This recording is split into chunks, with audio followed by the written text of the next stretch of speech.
Wartawan, terima kasih sudah hadir dalam jumpa pers kita sore hari ini terkait dengan pelatihan revitalisasi bahasa daerah. Telah hadir tengah-tengah kita 4 narasumber. Kami persilakan Pak Ses Badan Bahasa untuk menyampaikan terkait dengan pelaksanaan pelatihan revitalisasi bahasa daerah. Kami persilakan Pak Ses. Baik, terima kasih. Selamat malam rekan-rekan media yang saya cintai.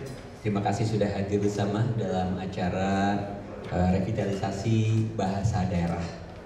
Nah, saya kira teman-teman semua sudah mengikuti apa yang tadi sudah kami sampaikan. Yang pertama, bahwa program Merdeka Belajar episode 17 dalam rangka revitalisasi bahasa daerah ini sudah diluncurkan oleh Mas Menteri pada tanggal 22 Februari tahun 2022 yang lalu. Tentu ini menjadi sebuah kebijakan yang harus didukung oleh kita semuanya, baik pemerintah pusat maupun daerah. Nah, kami di Badan Bahasa ini memiliki program revitalisasi yang memang dimaksudkan untuk bagaimana melestarikan bahasa-bahasa daerah yang saat ini ada di Indonesia. Ada 718 bahasa daerah yang memang kondisinya ada yang rentan, ada yang punah dan hampir punah, sehingga harus kita lestarikan. Yang kedua, kami juga ingin sampaikan bahwa Balai Bahasa Bali ini menjadi salah satu sasaran yang memang kita lakukan revitalisasi bahasa daerahnya. Tentunya ada beberapa program yang akan dilakukan. Nah, mungkin nanti Ibu Herawati selaku Kepala Balai Bahasa Provinsi Bali akan menyampaikan informasi apa-apa sih akan dilakukan tahapan-tahapannya. Nah, hadir dengan kita di sini juga adalah Kepala Biro Perencanaan mewakili Sekretaris Jenderal Kemendikbudristek yang hadir di sini, Bapak Fatur Rahman, yang juga mungkin akan memberikan penguatan bagaimana perhatian Mas Menteri terhadap upaya revitalisasi bahasa daerah. Dan hadir juga Pak Asisten 1 Pemerintah Daerah Provinsi Bali yang membidangi pemerintahan Kesra juga tadi menyampaikan bagaimana dukungan pemerintah Provinsi Bali terhadap pelaksanaan revitalisasi bahasa daerah. Teman-teman semuanya, mungkin nanti apabila ada masih yang perlu ditanyakan, kami persilahkan. Tentu kami ingin menyampaikan bahwa yang kita lakukan ini adalah sebagai representasi dari pemerintah pusat untuk bergandengan, berkolaborasi secara mesra dengan pemerintah daerah dalam rangka revitalisasi bahasa daerah. Dan ini sudah dinyatakan juga di dalam Undang-Undang 24 ya, tahun 2009 terkait dengan bagaimana pelindungan bahasa dan sastra itu harus dilakukan secara bersama, baik oleh pemerintah daerah maupun oleh pemerintah pusat. Nah, mungkin sebagai pengantar itu yang ingin kami sampaikan. Nanti secara lengkap rilisnya akan kita bagikan ke teman-teman semuanya. Terima kasih Mas Yono. Ya, terima kasih Pak Ses. Mungkin bisa disampaikan juga bagaimana dukungan pemerintah daerah terkait dengan revitalisasi bahasa daerah. Kami persilakan. Oke, terima kasih. Pertama, Pak Gubernur punya komitmen yang sangat kuat ya. Sesuai dengan visi misi beliau, namun Sakti Loko Bali tadi sudah dijelaskan dalam sambutannya Pak Gubernur ya. Kemudian dukungan fenomena bagaimana kita menyelamatkan bahasa ibu ini, bahasa daerah, termasuk sastra aksara Bali. Pak Gubernur mengeluarkan peraturan Gubernur nomor 80 ya. 80 tahun 2018 tentang perlindungan penggunaan bahasa, aksara, dan sastra Bali serta penyelenggaraan bulan bahasa. Di seluruh kantor, instansi pemerintah, swasta, sekolah, jalan, ya, pura, tempat ibadah, dan sebagainya wajib menggunakan aksara Bali, Pak. Nah, jadi ada huruf Balinya baru. Termasuk di bandara juga. Nah, itu menunjukkan bahwa komitmen kita, Pak Gubernur, terhadap pelestarian aksara, sastra, dan budaya Bali. Nah, jadi pertama dari sisi regulasi, yang kedua kami tidak bisa bertindak sendiri. Itu tentu harus ada dukungan dari seluruh komponen masyarakat, termasuk sekolah, termasuk tidak kalah pentingnya dari Kementerian Pendidikan Kebudayaan dan Ristek, jadi Balai Bahasa. Kami sangat apresiasi Pak Ses, Pak Kepala Biro hadir langsung, Ibu Kepala Balai yang memberikan dukungan anggaran maupun kegiatan seperti ini, sehingga ini sejalan dengan upaya kami dalam rangka pelestarian bahasa sastra Bali. Kami telah melakukan berbagai kegiatan, lomba-lomba di tingkat desa, Pak. Dari anak-anak sampai dewasa kita lomba, itu dalam rangka untuk juga pelestarian. Mudah-mudahan ini kegiatan ini bisa terus berlanjut, sehingga kekhawatiran sementara pihak bahwa punah gitu-gitu ya hilang itu tidak akan terjadi. Saya kira itu tambahan dari kami. Terima kasih. Mungkin ada tambahan dari silakan. Ya, baik, terima kasih. Kita lempar ke teman wartawan, ada yang ingin ditanyakan? Baik, silakan. Boleh. Nggak pakai mic nggak apa-apa ya. Oh iya. Pak. Sorry, saya duluan. Selama saya dari bisnis, tadi dalam paparan di dalam dikatakan bahwa tantangan global juga menjadi problematika untuk memajukan bahasa daerah. Kira-kira dari segi persiapan untuk menghadapi tantangan global ini seperti apa untuk memelihara bahasa daerah ini supaya tetap terjaga? Gitu. Terima kasih. Dijawab dulu aja langsung. Silakan. Saya coba bantu jawab, Bapak Ibu sekalian. Tadi sudah disampaikan oleh teman-teman dari Badan Bahasa program-program terkait dengan rencana untuk revitalisasi daerah. Salah satunya tadi ada duta bahasa, nanti kita bikin festival, kita bikin banyak konten-konten tentang bahasa daerah itu juga sasaran anak muda untuk memberitahukan bahwa bahasa daerah juga keren. Dengan bisa bahasa daerah Anda tetap keren. Itu salah satu, karena sekarang ini kita tahu ya, era medsos, era globalisasi itu memang kita juga harus mengikuti. Kita sudah tantang teman-teman Badan Bahasa untuk bagaimana supaya bahasa daerah bisa tadi adaptif, sesuai dengan kondisi dan sebagainya. Bahkan nanti mungkin istilah-istilah medsos bisa dengan bahasa daerah, bisa saja seperti itu nanti teman-teman Badan Bahasa bisa menjawab tantangan ini. Kami lakukan itu dan kami memang berupaya sebisa mungkin. Kami juga punya banyak program terkait dengan penguatan bahasa daerah dan juga untuk anak-anak muda gitu. Salah satu yang kita lakukan itu, dan kami berharap supaya dukungan dari media juga gitu. Jadi untuk mengangkat juga bahasa daerah dan memposisikan bahasa daerah bukan di bawah bahasa Inggris atau bahasa yang lain, tapi juga sejajar dengan bahasa-bahasa yang lain, supaya ini salah satu bentuk kita inginkan juga dari teman-teman media dan publikasi ya, supaya bahwa ada semacam perasaan bahwa bahasa daerah itu juga keren gitu. Itu salah satu yang kita lakukan, dan ini akan dijawab oleh teman-teman Badan Bahasa dengan program-program yang sangat-sangat komprehensif. Itu mungkin ya mungkin Bu Hera, kami persilakan dari Kepala Balai Badan Bahasa Provinsi. Baik, terima kasih. Saya hanya ingin menambahkan sedikit informasi atau hal yang sudah disampaikan oleh Pak Kabiro Perencanaan tadi. Jadi memang terkait dengan tantangan globalisasi yang berdampak di seluruh lini kehidupan kita. Jadi memang salah satu wujud dari implementasi Undang-Undang Nomor 24 Tahun 2009 mengenai bendera, bahasa, lambang negara serta lagu kebangsaan adalah berusaha untuk mewujudkan Trigatra Bangun Bahasa. Utamakan bahasa Indonesia, lestarikan bahasa daerah, kuasai bahasa asing. Nah, khusus untuk pelestarian bahasa daerah, apa sih yang harus dipersiapkan? Tentu saja yang terutama dan yang pertama adalah menumbuhkan sikap positif para generasi muda untuk bisa mencintai bahasa daerah. Karena kalau hanya sekadar mengetahui setiap hari diajarkan di sekolah, tetapi rasa cinta terhadap bahasa daerah itu sendiri tidak tumbuh di dalam jiwa para generasi muda, saya yakin itu hanya akan menjadi semacam formalitas. Nah, untuk bisa mewujudkan rasa cinta itu, sikap positif itu tentu ada 3 aspek yang mutlak dimiliki. ada kebanggaan terhadap bahasa itu, ada kesetiaan terhadap bahasa daerah, dan ada kesadaran terhadap norma-norma bahasa daerah. Artinya begini, kita berusaha menyadarkan para generasi muda, mereka harus mencintai bahasa dan sastra daerah mereka. Mereka harus bangga dengan bahasa daerah mereka.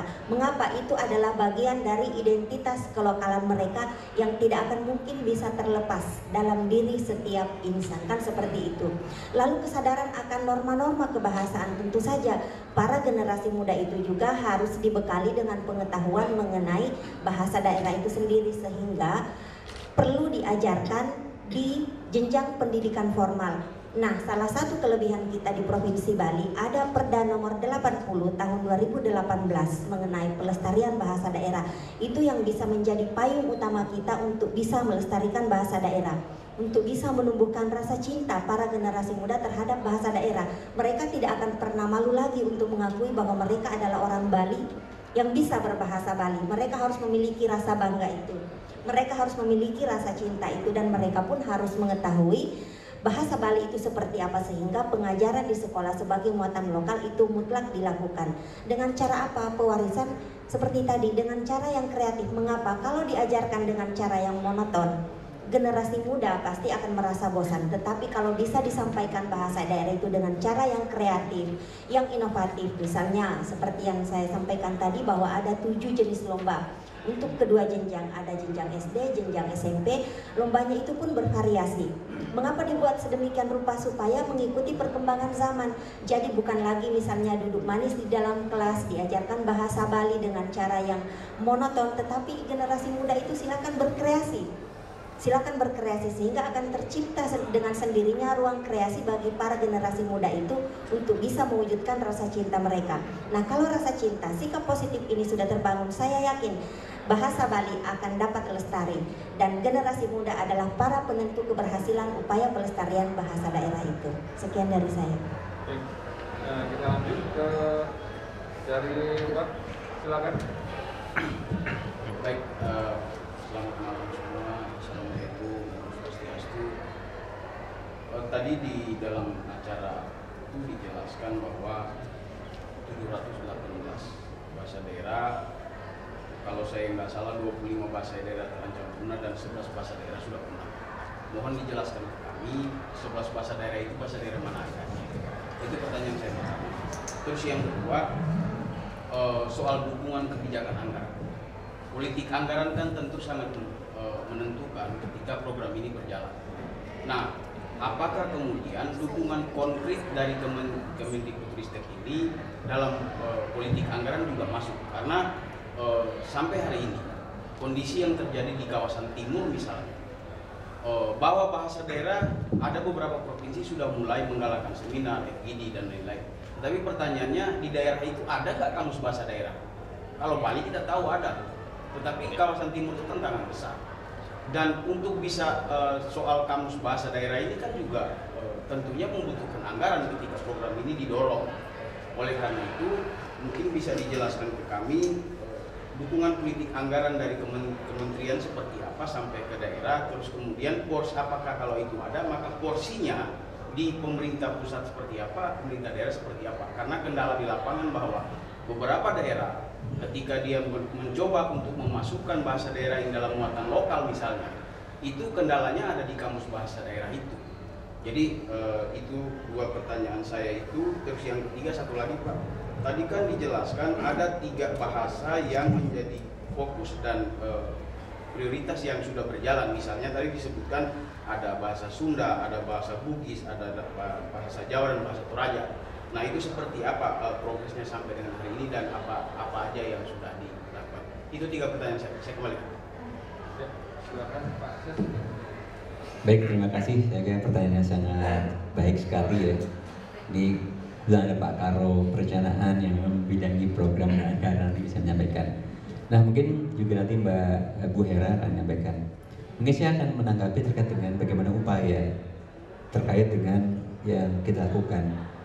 Tadi kami sampaikan bahwa di Badan Bahasa melalui Balai dan Kantor Bahasa dalam rangka pelestarian itu juga menciptakan atau menyusun kamus-kamus bahasa daerah yang ada.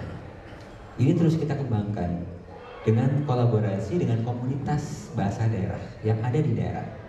Nah, sehingga akan terus kita lakukan dengan balai dan kantor bahasa dengan kolaborasi untuk menyusun kamus-kamus bahasa daerah. Ini sudah kita lakukan dan terus kita lakukan. Nah, yang kedua terkait dengan bahasa-bahasa yang memang seperti bahasa Sunda, Bugis, dan seterusnya. Itu kita lestarikan dan kita tingkatkan terus. Apalagi walaupun kondisinya aman gitu, tentunya dengan berbagai model tadi Bu Heri sampaikan, kita inginkan supaya itu masuk ke dalam muatan lokal.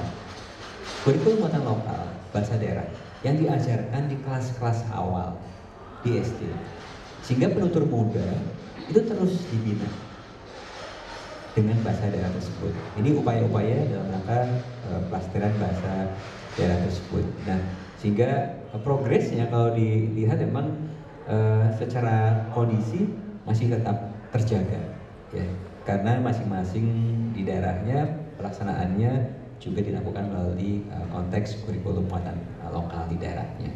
Ini yang kita dorong supaya tidak hanya di daerah-daerah yang aman, tapi di daerah-daerah yang tadi rentan pada khususnya itu juga harus dilakukan dalam muatan kurikulum muatan lokal. Nah, yang kedua yang terkait dengan anggaran, ya, ini salah satu bentuk nyata hadirnya pemerintah dalam rangka mendukung pelaksanaan revitalisasi. Jadi ada dialokasikan anggaran khusus untuk program revitalisasi bahasa daerah. Yang di tahun ini kita ada kurang lebih bantuan anggaran dari pemerintah. Itu berupa anggaran khusus yang diperoleh dari dana BUN sebesar 26 M yang kita distribusikan ke 12 provinsi. Salah satu diantaranya adalah Provinsi Bali. Dengan melakukan tadi koordinasi dengan pemerintah daerah, bagaimana terjalin sinergitas. Yang kedua, pelatihan kepada guru-guru master komunitas yang nanti akan melaksanakan pelatihan di sekolah-sekolah. Dan nanti akan ada pengimbasan dari guru ke murid-murid. Dan nanti murid-murid akan kita latih, akan kita bina dengan tadi aktivitas 7 tadi yang bisa mencerminkan kreativitas anak itu sendiri, bukan dalam monoton aktivitas yang membosankan. Walaupun tentunya ada, kami juga sampaikan ini sebagai contoh, kita sudah menyusun pedoman model pembelajaran bahasa daerah. Ini yang ada di Bali untuk tingkat SD dan tingkat SMP. Jadi nanti para guru akan dibekali dengan model ini untuk diajarkan kepada siswanya dengan berbagai aktivitas yang menyenangkan itu. Nah, diharapkan ini akan ada di seluruh sekolah yang sudah kita ciptakan dan akan kita bagikan dengan alokasi balot tersebut. Nah, tentunya dengan dukungan anggaran itulah yang nanti diharapkan meningkat. Tidak hanya tahun ini, di tahun 2023 nanti kemarin sudah didiskusikan dengan Dewan Legislatif tentunya supaya program untuk revitalisasi bahasa daerah itu terus ditingkatkan.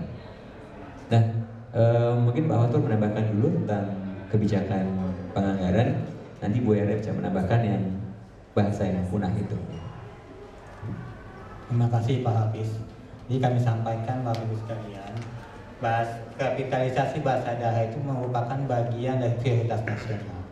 Ada di RPJMN, ada di Renstra, rencana strategis kementerian selama 5 tahun ada di situ.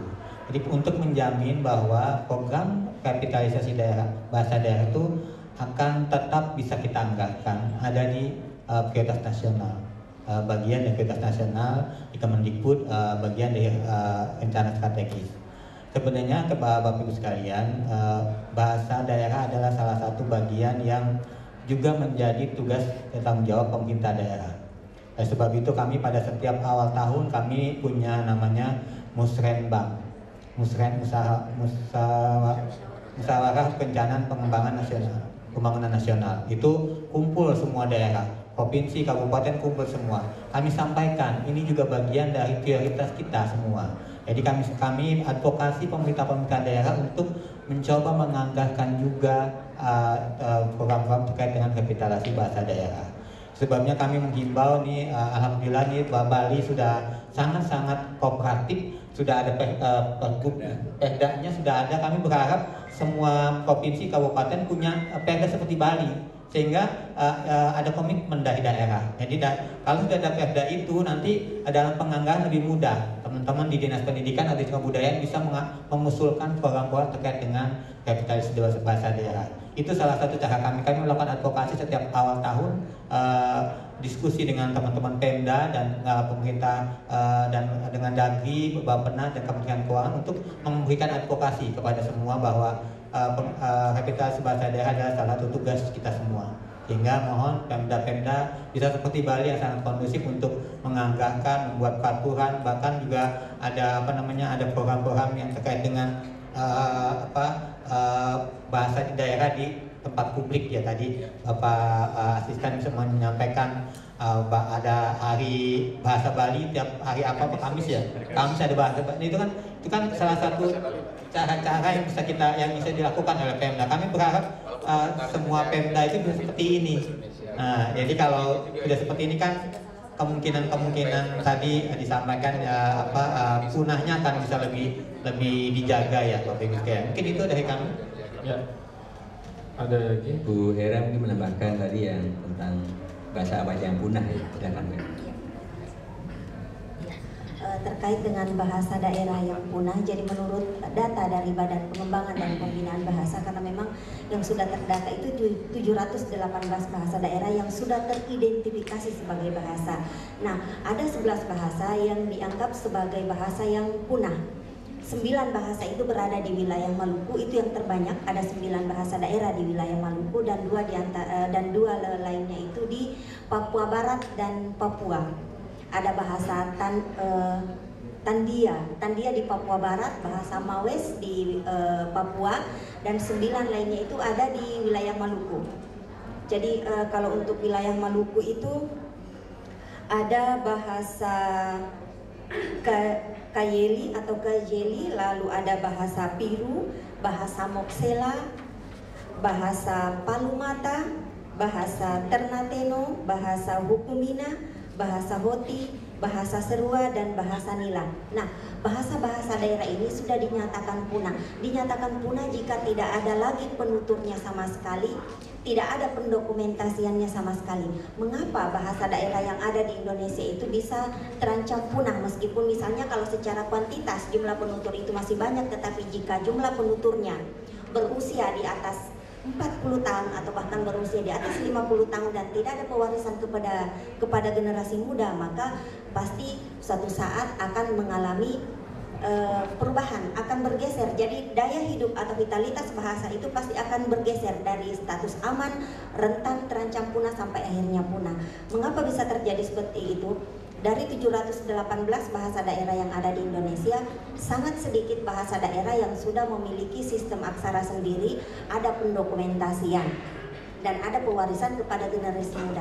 Mengapa yang berkembang selama ini di masyarakat kita? Karena tidak mengenal sistem aksara, tidak ada pendokumentasian, sehingga yang berkembang adalah sastralisan.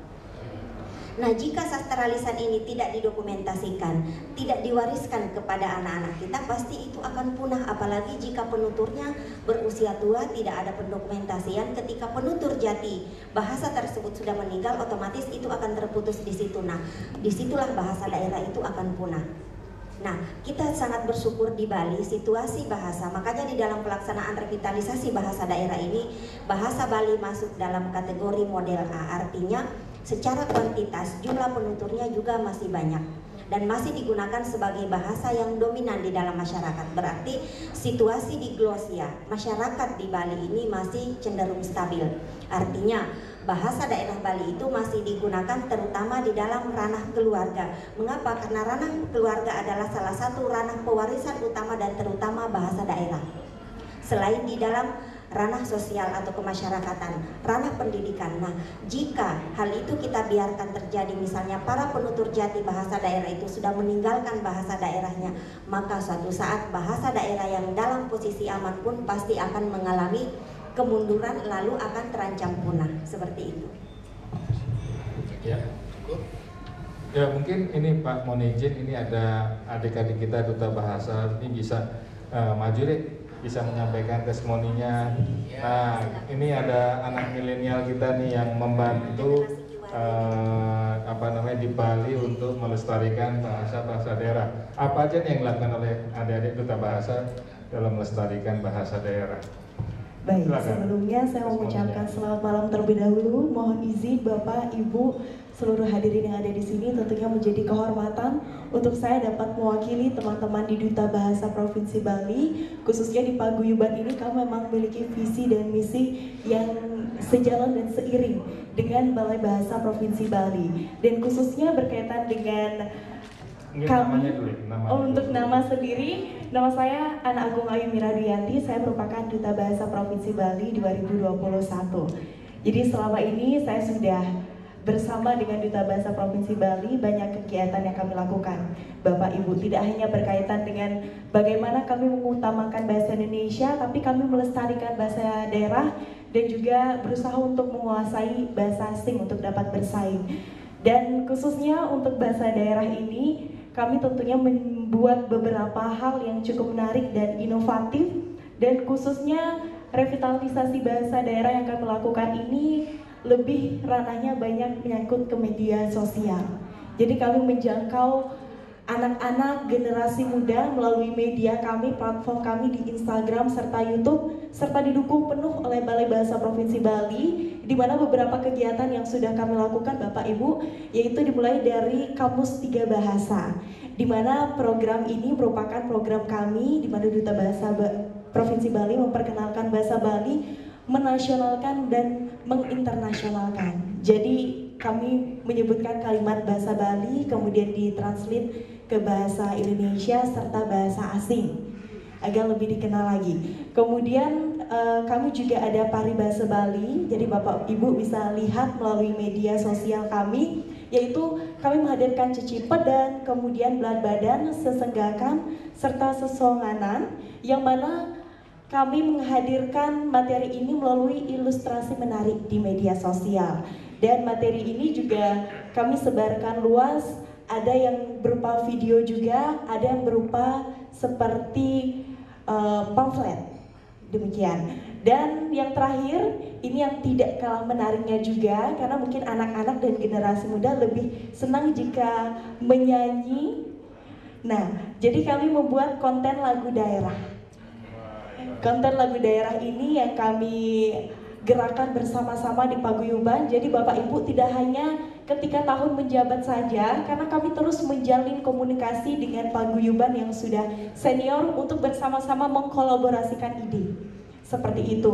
Jadi ketika pembuatan lagu konten daerah pun kami akan melibatkan rekan-rekan, kakak-kakak kami, dan hal ini tentunya kita mengingatkan bersama-sama. Seperti apa sebelumnya anak-anak generasi muda mempelajari bahasa Bali itu melalui gegendingan, kami menyebutnya. Jadi dengan menyanyi, dengan lagu, kami semakin berusaha untuk dapat menghadirkan bahasa Bali di sekitar kami. Seperti itu Bapak Ibu, dan tentunya kami imbangi dengan ilustrasi menarik agar terkait dengan lagu atau tontonan ini dapat lebih menjangkau lagi Bapak Ibu, anak-anak serta generasi muda yang ada di sekitar kami, dan bisa kami sebarluaskan lagi baik secara nasional maupun internasional. Demikian kegiatan yang dapat kami sampaikan, sudah kami lakukan juga. Jadi kami mengingatkan juga Bapak Ibu bisa mengikuti dan memfollow, mensubscribe Instagram kami di Duta Bahasa Prof Bali, dan YouTube kami Duta Bahasa Provinsi Bali serta Balai Bahasa Provinsi Bali. Demikian, terima kasih penyampaian saya. Luar biasa ini Bu Herani, Duta Bahasa kita harus dilestarikan juga. Nah, ini mendadak bapak-bapak kan tidak ada dalam skenario ya. Baik, saya kira cukup sekian malam yang hari ini teman-teman. Baca beritanya tuh nanti diramu. Ya, bisa diramu. Kita bersama-sama kita dukung revitalisasi bahasa daerah. Mudah-mudahan dengan hadirnya teman-teman di sini ya, dapat tersosialisasikan baik secara di Bali maupun secara nasional. Demikian kami tutup sampai di sini. Wassalamualaikum warahmatullahi wabarakatuh.